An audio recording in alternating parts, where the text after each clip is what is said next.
Hello all. Today I'm gonna go deep, very deep. Well, maybe not as deep as I could go. I'm looking at Infernal Machine, Dawn of Submarine Warfare. So this is not, modern day submarine warfare or even World War II or World War One submarine warfare. We're going back to the American Civil War and the real dawn of submarine warfare, or at least used as a war vehicle. Um, and I've covered quite a bit of sub warfare or games dealing with submarines, and I'll put a link to my submarine playlist in the description of this so you can kind of see what the coverage is there. But a lot of it, as I mentioned, really is focused on World War II. But I do cover some modern, and I might have some World War One in there somewhere. But no, at least not to date, any American Civil War submarine warfare. At least not a whole game focusing on it. So I was very interested when I heard about this and want to thank GMT Games for sending me this copy to take a look at, because this is something different. And you know me, I love something different. Game design is by Ed Ostermeyer and Jeremy White, and this is a solitaire game. So what's not to love about that? You know me and my solitaire games.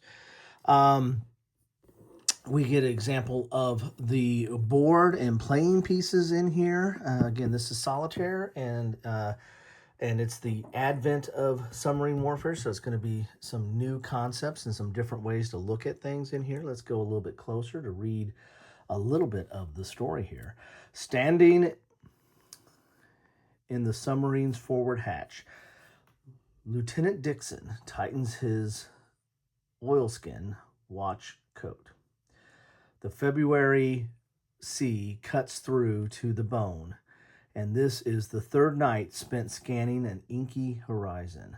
Once again, no targets in sight. Frustrated, feeling the ornery mood of his 7-man crew below, Dixon takes one last look through his binoculars before ordering retirement to the barracks. The weather isn't likely to improve tonight. Here now! Was that a light? There! And once again, low into the southeast. A light he raps against the iron hull to startle the men. Look sharp! Then, in a voice low and tense, prepare to crank.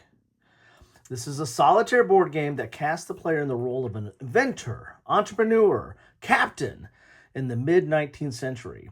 Clouds of civil war roll across America, providing a dynamic business environment for an inventor such as yourself. Your challenge is to design and build and put to effective military use a submarine during that war. Infernal Machine can be played either in scenario form or campaign on either side of the war, Union or Confederate. The campaign allows you to find and build a submarine and then staff it with a crew to launch your invention against the enemy. Once on a mission, you steer your fishboat against the enemy, striving to maintain your crew's composure while locating a target and hopefully achieving success.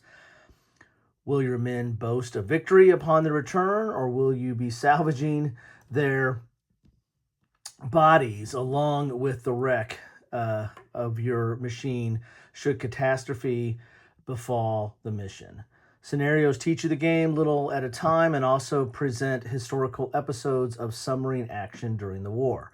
The action takes place in 4 theaters of operation represented by mission boards, but know this: the side that you choose in this Civil War can have its own effect on where and how your submarine is employed.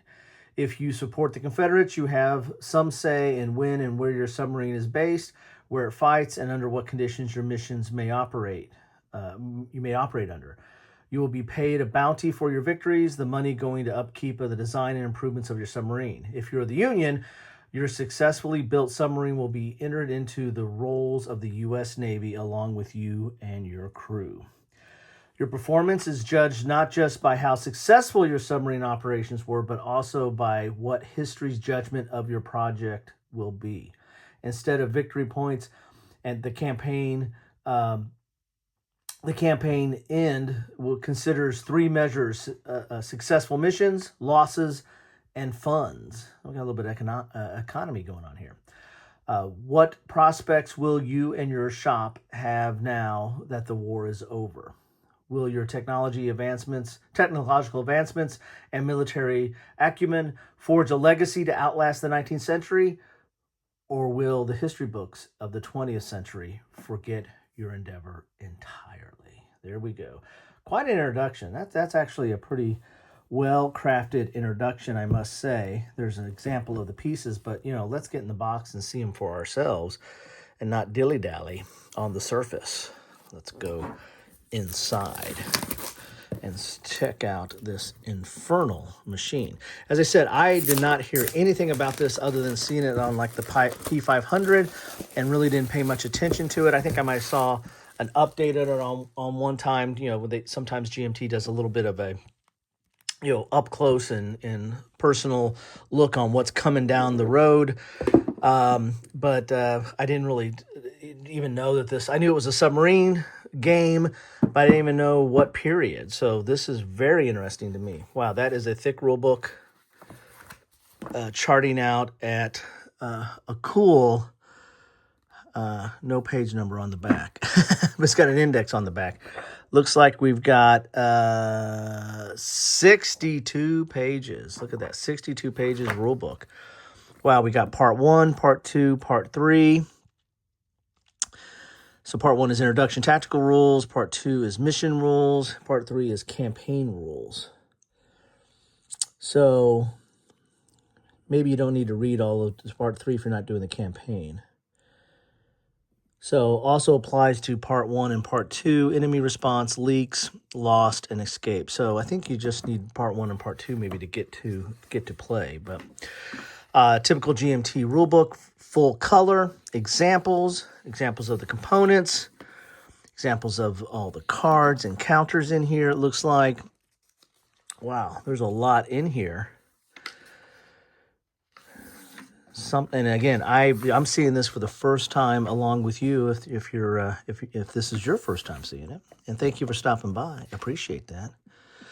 Looks like we got some color coded carve outs of like some of the rules or examples. It's got some pink pages and some green pages in here. So this is part 2. So part 1 was only 14 pages, or no, part 1 was 14 pages, and now we're on part 2, starting on page 15. And I'm not going rule by rule. I'm just giving you a feel for what to see in this game. And it reminds me of some of the other procedural solitaire games that I've covered, especially some of the air games that I've covered. Looks like it's got some of the same kind of setup for some of that. Very cool, very interesting. I mean, I could just spend a lot of time just staring at some of these pages and trying to figure out what the heck am I looking at here. But, and then here's part 3 is the campaign game that starts on page 39. So it looks like it's got a little bit of a legacy game or kind of a RPG-ish feel. If you do the campaign game, maybe you keep your same crew over time. We got some economics going on in here on, developing your technologies and building your subs over time. Very cool. So they're in an index on the back. So there's the rules. Here are the scenarios. And we've got quite a few here.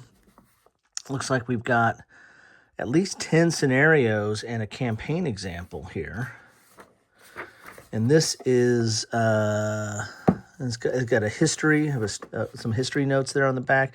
This is 58 pages, so you are getting books in here. You're getting some books to read in here. And they said it's a progressive learning. So I think you start with the first scenario or mission, and it will teach you some basics, and then the second one's going to teach you some more, and then eventually you're going to get to the point where you're playing with everything, I think. So it's got kind of that teaching away, and it's really nice way to set up. It's got like examples and steps, and this is just the mission book. So it's got a little bit of example of play in here. It looks like in the missions themselves. So it really kind of walks you through it. That's kind of cool. That's really cool. Oh, we got more books, people. How about you need some more books? This is the Cyclopedia. This is the Cyclopedia of Infernal Machines. Oh my God, look at this. Malfunctions. So this is going over the history and probably tying some of the cards in. Yeah, it's tying some of the different cards that are available in here and giving the history behind it. Oh my.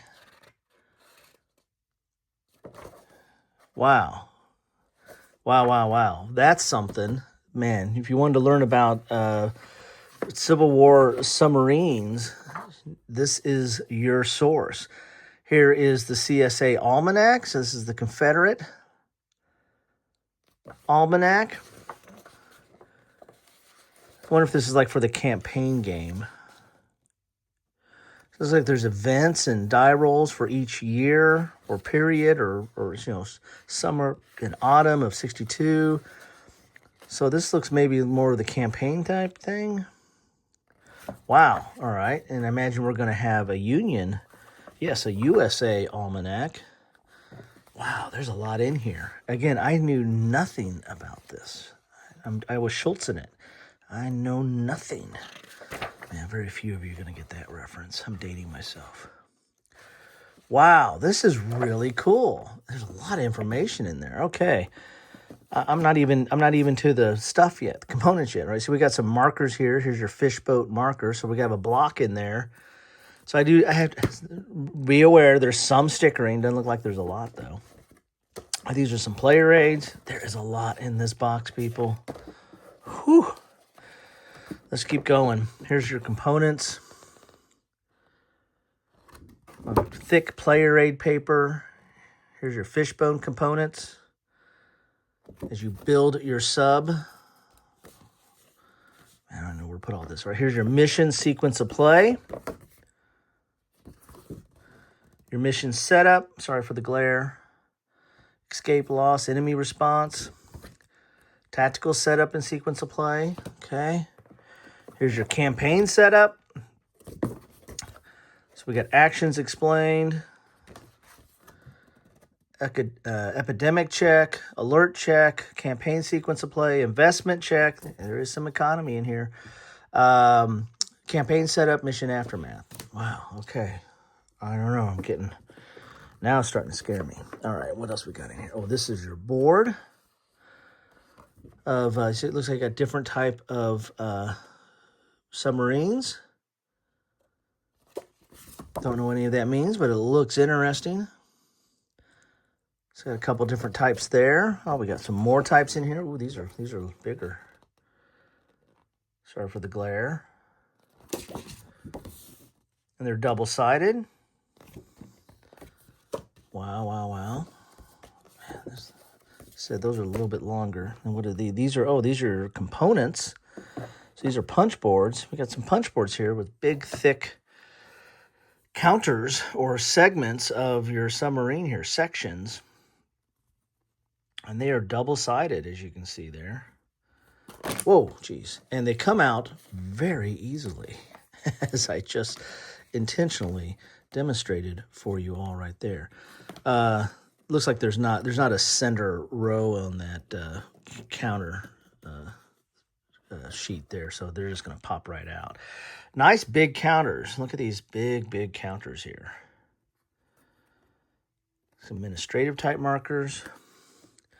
Ooh, look at this. We got a tow cord, a long spar, a short spar, and some more components or sections of your sub.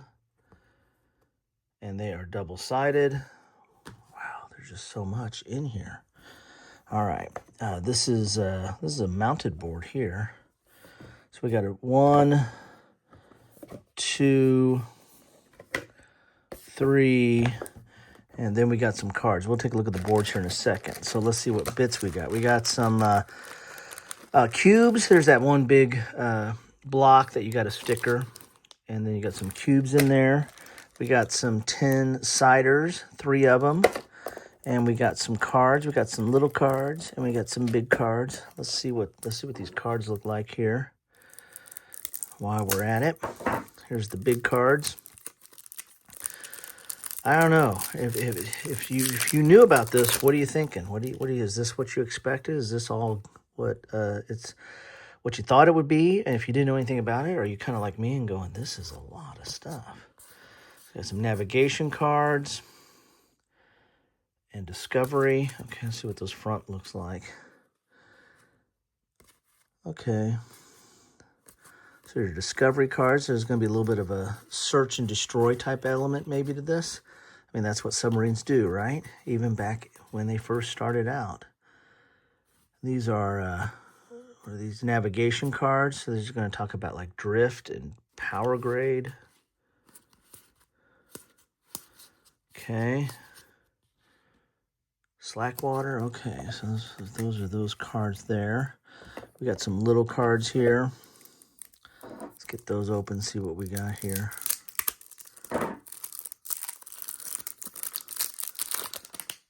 Investor. So here is some of your journeymen. So maybe these are some of sailor. Maybe these are some of your crew members. Got locations. Got a lot of different stuff going on here. There's a letter of marquee. So some locations there. Sailors. This is part of your crew. Need a good mechanic. There's a journeyman.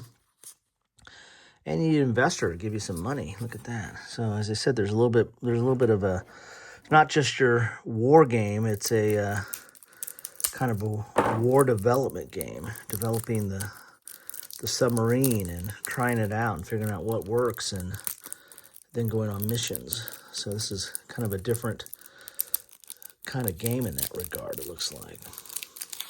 Okay, so what we got here? We got more investors, journeyman. Oh, so these are the different, maybe this is for the Confederates and this is for the Union, maybe? Just maybe. I'm dropping them. Drop the sailor. Sailor, man overboard. Location. Okay, what do we got here?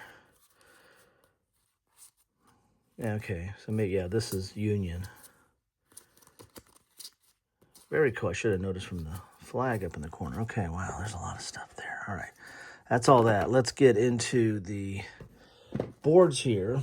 So we've got Charleston and, wow. And it looks like they are double-sided. So there's New Orleans, Baton Rouge, and New Orleans. So this is where you'll be moving around, I think. Very cool. Then on the back is Charleston. All right, we have those periods again, or times of the year that kind of match up with those almanacs that we saw earlier. Then we have Mobile. A lot of battles there. In the back is Richmond. Of course, you got to have Richmond. Okay. Then we have the CSA gauges. So you got your funds, your prices, your alert levels, your training levels, your calendar. So this is basically your kind of your economic chart. And you got the US gauges. So, and they, and maybe they're, I don't know how different they are. Maybe they're somewhat the same. Then what else we have? We have a tactical. We got a tactical. These are all mounted, as you can see here, or at least corner wrapped. So you got a training mission or mission board training, and then you've got your tactical board here. Wow, very, very interesting looking. This is, I have to say, wow. And I don't say that about everything. Oh, geez. Look at that. Wow. Sorry, they're coming off. They're just wanting to get on the board. So this is everything that you get in a box of Infernal Machine. I have to say, more than what I expected and that I deserve. Look at that. Look at all that. Oh, I forgot all this stuff. There's more. Should I do a box dump on here? No, I don't want to do it boxed up. There you go. That is everything that you get in a box of Infernal Machine. There's a lot to sort out there. Complexity-wise, not quite certain. I mean, there's a lot of thick rule books and scenario books, but it also has a training element or learn as you go element. Those tend to be a little bit thicker in the read because they're taking more time to explain how the game is played. So it's basically your playthrough in the mission as it walks you through the mission. And to me, that's very similar to like the Skies Over Britain or the Skies Over the Reich, which Jeremy White might have been part of that too, if I remember correctly. Maybe not, but he has done some solitaire games that feel like this, that really walk you through it. And so don't be afraid of the thick rule books. A lot of this is just information stuff there. That I don't think you have to play the game, and a lot of it is also set in a fashion to walk you through it. So again, it's going to be a little bit more, but not necessarily that complex. But there is some complexity. There's a lot of stuff here. I don't want to be Pollyannish on this. There's a lot of stuff going on here, and this is not your typical war game. There's a lot of economics and builds and making decisions and the whole like. So this is definitely a solitaire gamer's dream. There's going to be a lot of decisions in here, it looks like. Anyway, that's what I have for you today. Very excited to get this. Thank you, GMT, and very excited to get this to the table. I just got to figure out what I'm doing here. Anyway, thank you all for stopping by, and let me know what you think about this or any of the submarine games that I've covered or ones that I haven't covered. What should I cover? What should I have? What should I play? Thanks all. Take care.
Thanks for watching.